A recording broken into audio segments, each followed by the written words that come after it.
Hey guys, Patrick here, Life Lessons for My Sons. Before I do this at the end, I want to do it now. If you guys like these videos and get value from the videos, please hit the like button and please subscribe and get the daily notifications. I'm doing videos almost every day. Please comment on the content you like, the content you don't like. I get the algorithms so I know what people are watching and what they're not, but I like to get more in-depth comments on each of these. Today's video, military prep, the ASVAB. This is a big test, you guys.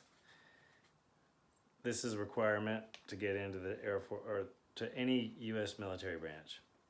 Armed Services Vocational Aptitude Battery, or otherwise known as the ASVAB. Here's the 9 sections. I'm going to put them here on the screen so you don't see me. And I'll put them on the end of this video as well so you can screenshot them. But the 9 sections of the ASVAB are the arithmetic reasoning, mathematics knowledge, paragraph comprehension, word knowledge, general science, electronic information, automotive and shop information, mechanical comprehension, and assembling objects.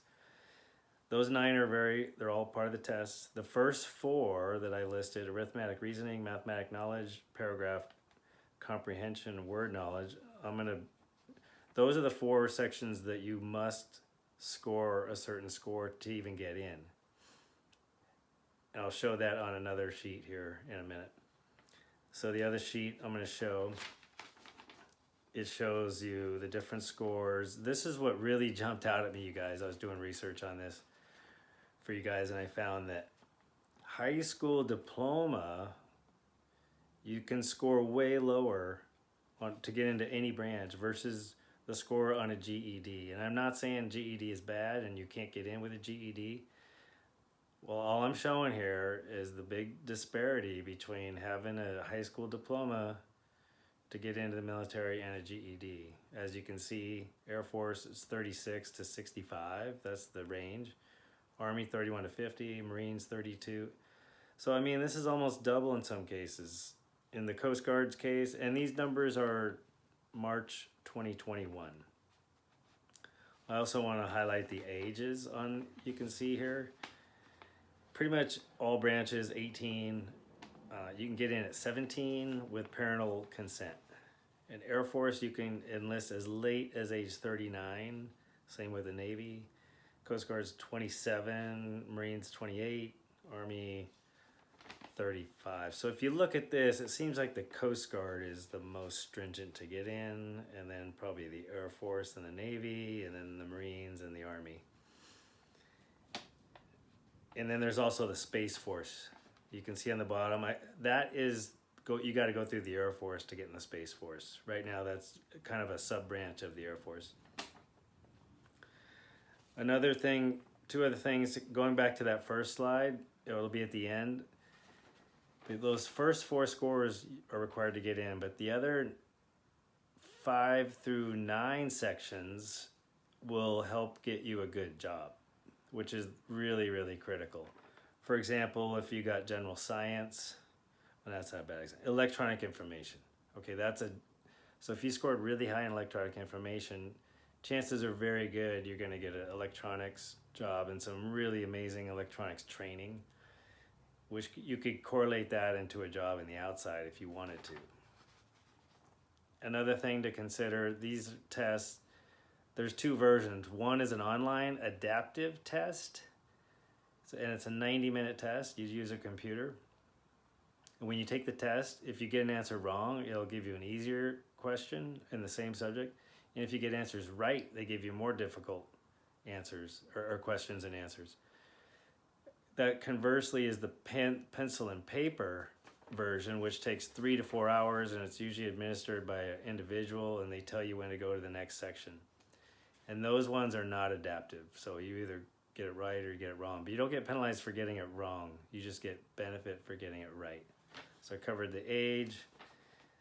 I covered the diploma versus GED. These will be up at the end of this video.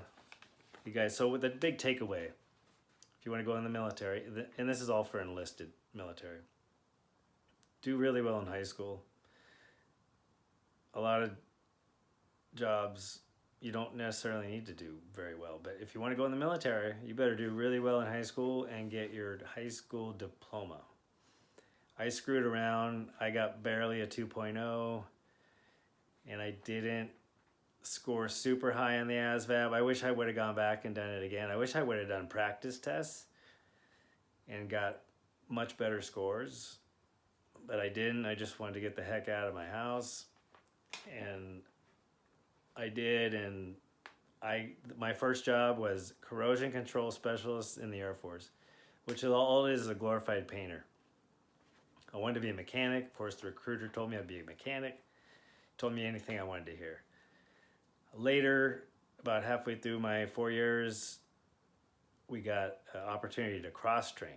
So they combine the corrosion control and the structural airframe repair. So I got to do what I wanted to do. And I got to travel so many of the places I got to travel, and then more than I even wanted to. In less than 4 years, I bounced all over the world. I think I was at 6 different bases in like 3.5 years. I got out, I used the GI Bill, I went to college.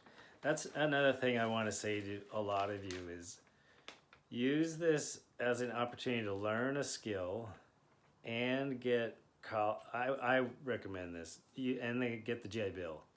Get that college GI Bill, get your good training inside while you're active, get out, use that GI Bill to get a college education and something, because you'll know, I think, better. Or if you really like what you're doing in the military, stay in and do 20 years and get a pension, get a retirement.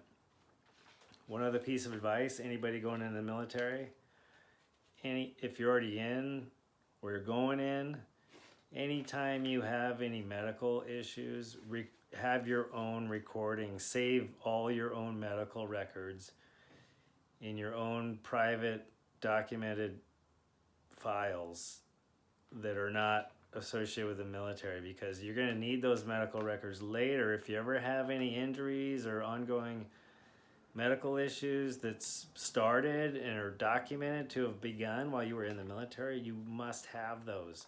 It is so critical.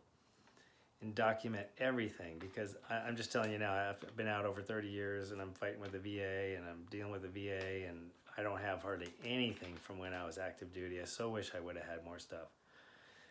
So anyway, that's my little spiel on that. If you like the video, you know what to do.